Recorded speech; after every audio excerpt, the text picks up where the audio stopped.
राधे राधे। आज हम बात करेंगे उस पावन भूमि की जहाँ हर कण में श्री कृष्ण का वास माना जाता है, जहाँ की धूल भी भक्तों के लिए प्रसाद समान है और जहाँ की परिक्रमा करने मात्र से मनुष्य को अनंत पुण्य की प्राप्ति होती है। जी हाँ, हम बात कर रहे हैं वृंदावन परिक्रमा की। अगर आप कभी वृंदावन गए हैं या जाने की इच्छा रखते हैं तो यह वीडियो अंत तक अवश्य देखें, क्योंकि आज हम जानेंगे वृंदावन परिक्रमा का महत्व, इतिहास, मार्ग, नियम और इससे मिलने वाले आध्यात्मिक लाभ। वृंदावन क्या है? वृंदावन उत्तर प्रदेश के मथुरा जिले में स्थित वह पावन धाम है जहाँ भगवान श्री कृष्ण ने अपने बाल्यकाल और किशोरावस्था की अनेक दिव्य लीलाएं की थीं। यही भगवान ने गोपियों के साथ महारास रचाया, यमुना तट पर बांसुरी बजाई और भक्तों को प्रेम भक्ति का मार्ग दिखाया। कहा जाता है कि वृंदावन केवल एक स्थान नहीं बल्कि स्वयं भगवान का दिव्य स्वरूप है। शास्त्रों में वर्णन मिलता है कि जो व्यक्ति वृंदावन धाम करता है उसे अनेक जन्मों के पाप नष्ट हो जाते हैं।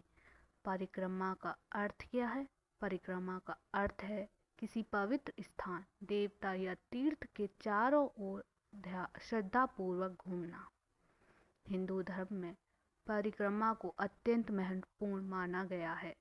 जब हम किसी तीर्थ की परिक्रमा करते हैं तो हम यह स्वीकार करते हैं कि हमारा जीवन भगवान के चारों ओर घूमता है और वही हमारे केंद्र हैं।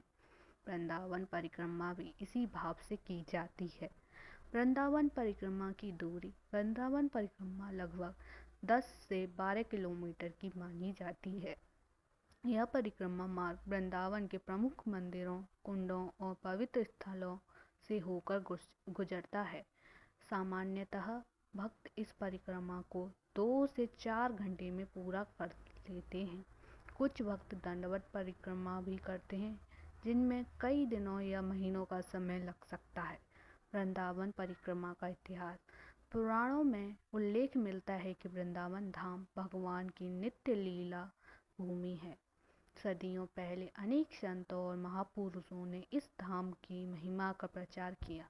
विशेष रूप से श्री चैतन्य महाप्रभु ने वृंदावन के लुप्त लीला स्थलों को पुनः खोजा और संसार को वृंदावन की महिमा से परिचित कराया। उनके बाद अनेक संतों ने वृंदावन परिक्रमा को भक्ति का महत्वपूर्ण साधन बताया। परिक्रमा कहाँ से शुरू होती है? अधिकतर भक्त अपनी परिक्रमा श्री रंगनाथ मंदिर या यमुना तट से आरंभ करते हैं। कुछ लोग इस्कॉन मंदिर से भी परिक्रमा प्रारंभ करते हैं। परिक्रमा शुरू करने से पहले भक्त यमुना मैया और ठाकुर जी का स्मरण करते हैं तथा आशीर्वाद प्राप्त करते हैं। परिक्रमा मार्ग में आने वाले प्रमुख स्थल। मदन मोहन मंदिर। यह वृंदावन के सबसे प्राचीन मंदिरों में से एक है। कहा जाता है कि यहाँ दर्शन करने से भक्त के मन की अशुद्धियाँ दूर होती हैं। केसी घाट। यही भगवान श्री कृष्ण ने केसी नामक असुर का वध किया था। यमुना के किनारे स्थित यह स्थान अत्यंत सुंदर और आध्यात्मिक ऊर्जा से भरपूर माना जाता है। इमली तला।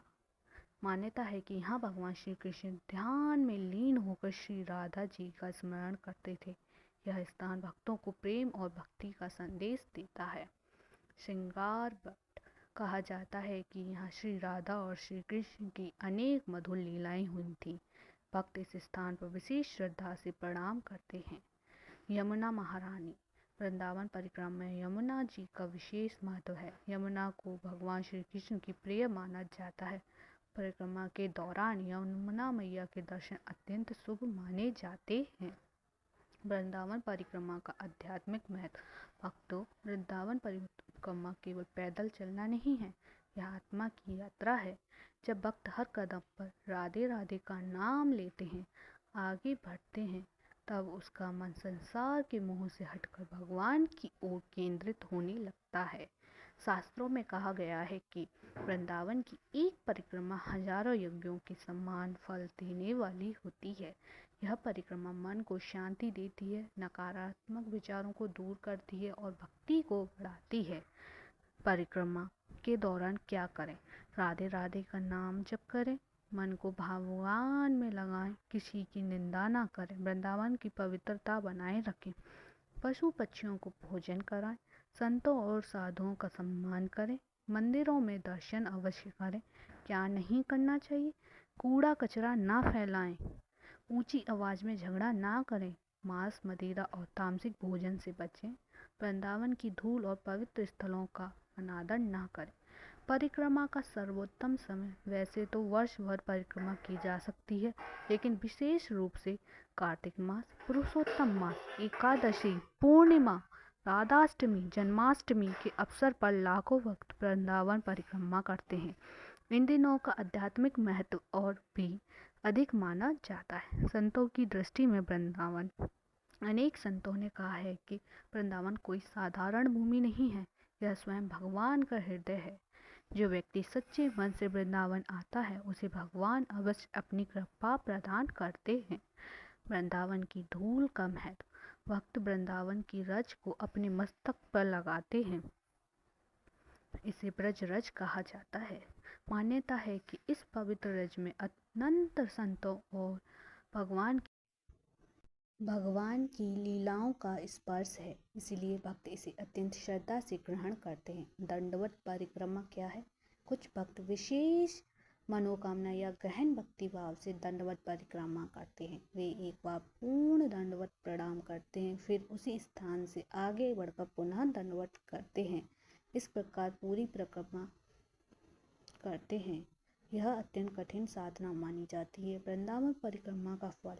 शास्त्रों और संतों के अनुसार वृंदावन परिक्रमा से पापों का नाश होता है, मन को शांति मिलती है, भगवान के प्रति प्रेम बढ़ता है, जीवन की बाधाएं कम होती है, आध्यात्मिक उन्नति होती है, श्री राधा कृष्ण की कृपा प्राप्त होती है। भावपूर्ण समापन। प्रिय भक्तों, जीवन में एक बार अवश्य वृंदावन परिक्रमा करनी चाहिए। जब आप वृंदावन की गलियों में राधे राधे सुनते हैं, जब यमुना जी की शीतल हवा आपके चेहरे को स्पर्श करती है, तब मंदिरों की घंटियां गूंजती हैं, तब ऐसा लगता है मानो स्वयं भगवान श्री कृष्ण हमें अपने धाम में बुला रहे हैं। वृंदावन केवल एक तीर्थ नहीं बल्कि प्रेम, भक्ति और समर्पण का जीवंत स्वरूप है। आइए हम सब प्रार्थना करें, हे राधा रानी, हमें भी अपने वृंदावन धाम की सेवा और परिक्रमा का सौभाग्य प्रदान करें। हमारे हृदय में सदैव भक्ति का दीपक जलता रहे। राधे राधे। जय श्री राधे, जय श्री कृष्ण। यदि आपको यह कथा पसंद आई हो तो वीडियो को लाइक करें, चैनल नीरू भक्ति को सब्सक्राइब करें और कमेंट में अवश्य लिखें राधे राधे।